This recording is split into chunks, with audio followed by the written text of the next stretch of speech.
Cette semaine, Rando Pays vous propose une boucle facile au diméthyl, le tour de la ravine de l'Argamas par les sentiers Ledoyen et des trophées mondiaux.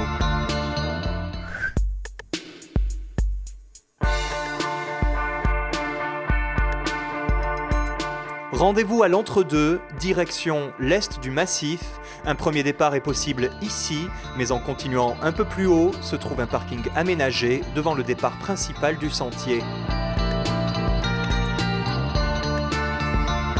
La randonnée commence sur le sentier des trophées mondiaux, en direction plein nord de l'Argamas, le nom que l'on donnait aux surfaces planes sur lesquelles on faisait sécher le café au soleil.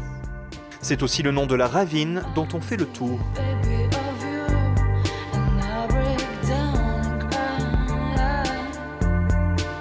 Le sentier en balcon offre de beaux points de vue sur la côte, mais aussi sur le haut de la Planaise. En contrebas de cette zone qui a été fortement exploitée, la ravine est un îlot de verdure, en partie préservé, qui permet d'observer quelques beaux individus d'espèces indigènes. Comme ce grand nat, ce bois de joli cœur, ce bois dur, ou cette espèce plus rare, ici menacée par le galabert, le bois d'ortie. Le cortège floristique dans les ravines est vraiment intéressant parce qu'il est composé en majorité d'espèces indigènes car c'est des milieux qui n'ont pas été touchés par l'agriculture et par les défrichements. Tandis que quand on monte sur la planète du diméthyl là-haut, comme c'est un endroit qui a été extrêmement peuplé et exploité, on va se retrouver avec un cortège très exotique, avec une prédominance de l'acacia. La raison pour laquelle la végétation est encore en bon état, c'est tout simplement à cause du relief. Ce sont des endroits où il a été absolument impossible de cultiver quoi que ce soit. Puis la deuxième raison, c'est que les ravines, ce sont du domaine public de l'État. Donc elles n'appartenaient à personne. On retrouve la même configuration dans à peu près toutes les ravines. Et c'est bien pour ça que le parc national comprend une grande partie des ravines. Souvent, on a les planaises qui sont hors cœur de parc, qui sont habitées, exploitées, etc. Et puis ensuite, le cœur de parc démarre dans les ravines et dans les remparts. Et la ravine de l'Argamas fait partie des 5 ravines qui ont été intégrées au cœur de parc dans cette partie est du diméthyl, avec la ravine Tabac, la ravine La Cape, la ravine Pied de Canne et enfin, la plus à l'est, la ravine Mal au ventre. Tout un réseau de sentiers et de pistes permet aussi d'en faire le tour, mais les pistes n'étant pas ouvertes à la circulation, les boucles comme les marges d'accès sont plus longues. Celle que nous réalisons autour de cette première ravine reste donc la plus accessible du massif et la plus facile. Sur l'autre versant, une remontée facile en direction de l'Argamas nous fait traverser un petit bras de ravine complètement envahi. Donc là on a un affluent de la ravine Argamas. On peut voir énormément de longoses et de raisins marrons.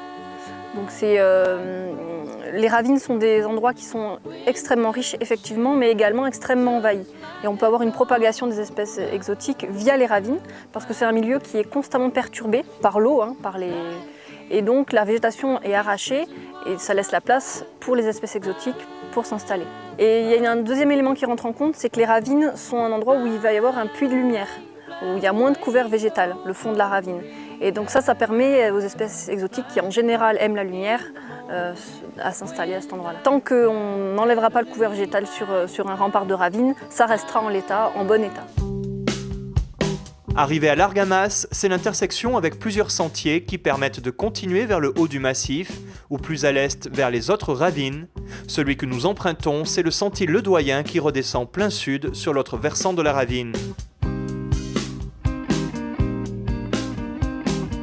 Une ambiance différente, en crête, parmi les acacias et les fougères, et qui offre encore de beaux points de vue sur le sud et la planaise du Tampon. Une descente plus prononcée permet de rejoindre le fond de la ravine.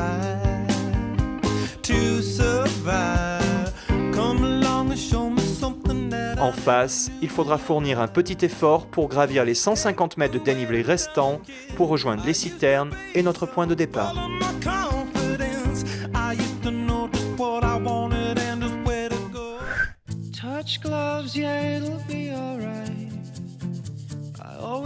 Pour moi, c'est une randonnée qui est très intéressante lorsqu'on passe par exemple une journée ou un week-end à l'entre-deux, qu'on a envie de se faire un petit tour. Si on part tôt le matin, ça prend une demi-journée.